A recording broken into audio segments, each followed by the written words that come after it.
Welcome back to the war. Today we're talking about a massacre too horrifying to remain hidden forever. This is the story of the massacre at Oradour-sur-Glane. But this is not just another tale of Nazi cruelty. No, this event is darker than most can imagine. And as we dig deeper, you'll see why even hardened soldiers recoiled at what unfolded here. By the end of this episode, you'll learn not only the heartbreaking details of the massacre itself, but the chilling reality faced by the few survivors, whose lives were forever changed by what they witnessed. The aftermath is something that left scars on those who survived, scars that time has barely healed. But what really happened in Oradour-sur-Glane? Why did it stand out, even among the unspeakable horrors of the Nazi occupation? And what became of those who escaped the slaughter? Join us at Legacy of War as we take a deeper look.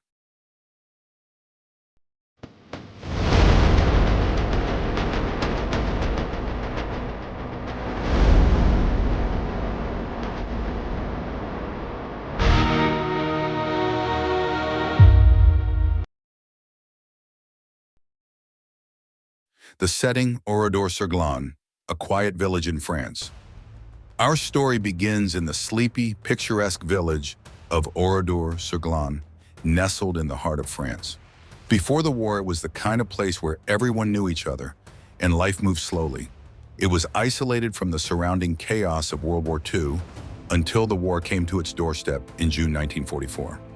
In many ways, Oradour-sur-Glane was no different from hundreds of other villages across France. But what happened here makes it a name forever etched into the history of human cruelty. Why Oradour? That's where the intrigue lies. Because there wasn't an obvious reason. The village wasn't strategically significant to the Germans. It wasn't home to a major resistance group, nor did it sit near a critical supply route. So why was this innocent village targeted? The answer, as we'll see, is as tragic as it is senseless. June 10th, 1944. The SS arrives.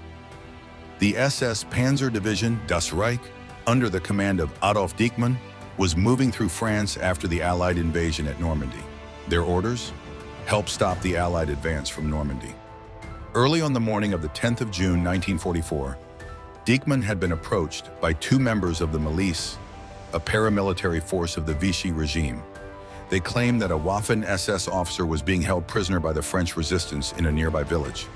Dieckmann and his men descended upon Oradour-sur-Glane, a peaceful village with no active resistance. At around 2 p.m. on June 10th, the SS rounded up the villagers, men, women, and children. No one was spared. Over 600 people, including 6 non-residents, were herded like livestock to the village square under the pretense of an identity check. But that was a lie. What came next, few could have predicted. A calculated massacre. The men were separated from the women and children. The men were taken to barns and garages, while the women and children were herded into the village church. The atmosphere was tense, but few realized just how bad things were about to become. For the men, the barns were rigged with explosives.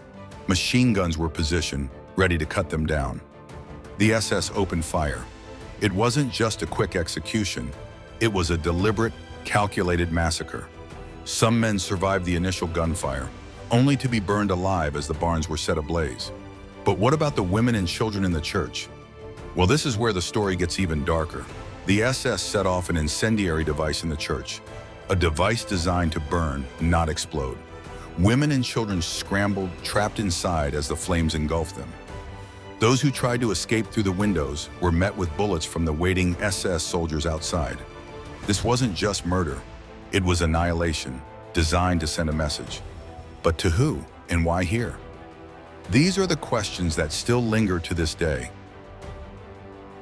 Why Oradour? Now you might be wondering, why Oradour-sur-Glane?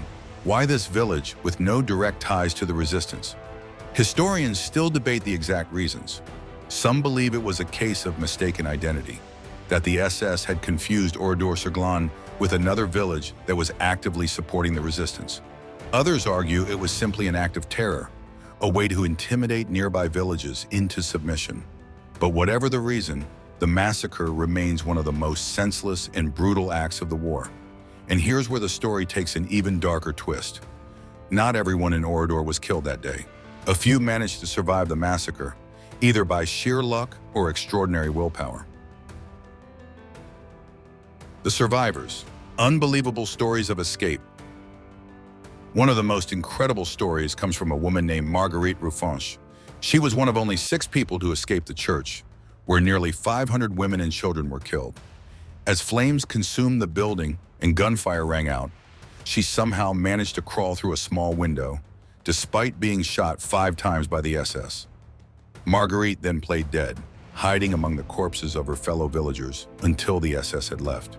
Her testimony would later serve as one of the few first-hand accounts of the massacre. But her escape wasn't the only miracle that day. Some men managed to escape the burning barns. Others were saved by sheer coincidence. For example, a few villagers were away from Oradour that day, only to return and find the entire village in ruins.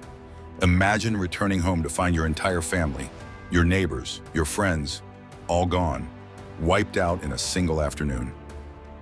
The aftermath. What came next? After the massacre, Oradour-sur-Glane was left in ruins. The SS didn't bother to clean up. They left the village exactly as it was, a twisted memorial to the atrocity they had committed. Today, the village remains as it was on June 10, 1944, a ghost town preserved as a museum and memorial to those who lost their lives. But what happened to the soldiers responsible? Here's where things get complicated. Dijkman was killed in action shortly afterwards during the Battle of Normandy.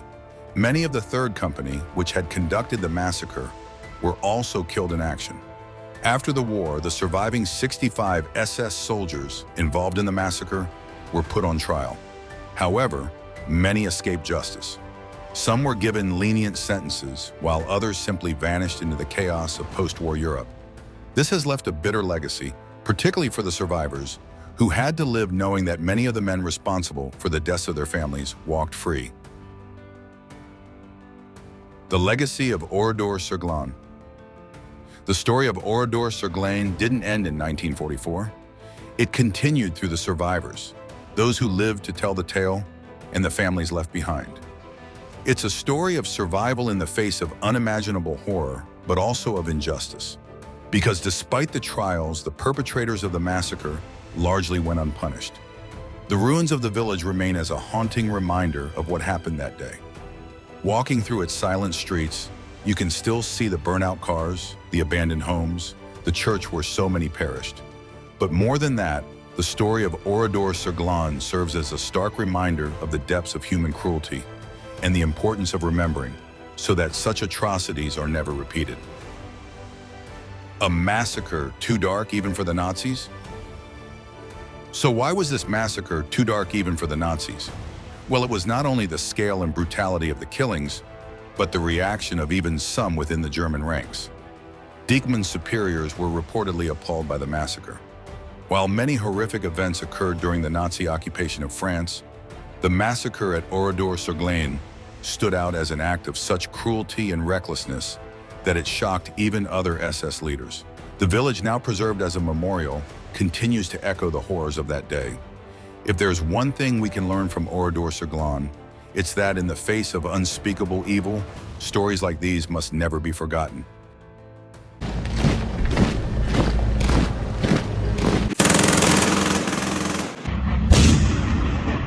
Don't forget to check out our selection of playlists.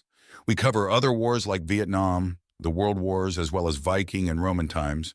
We will also be adding to our collection soon. Make sure you like, subscribe, and let us know your thoughts in the comments. Thanks for watching. Check back in again soon. Salute.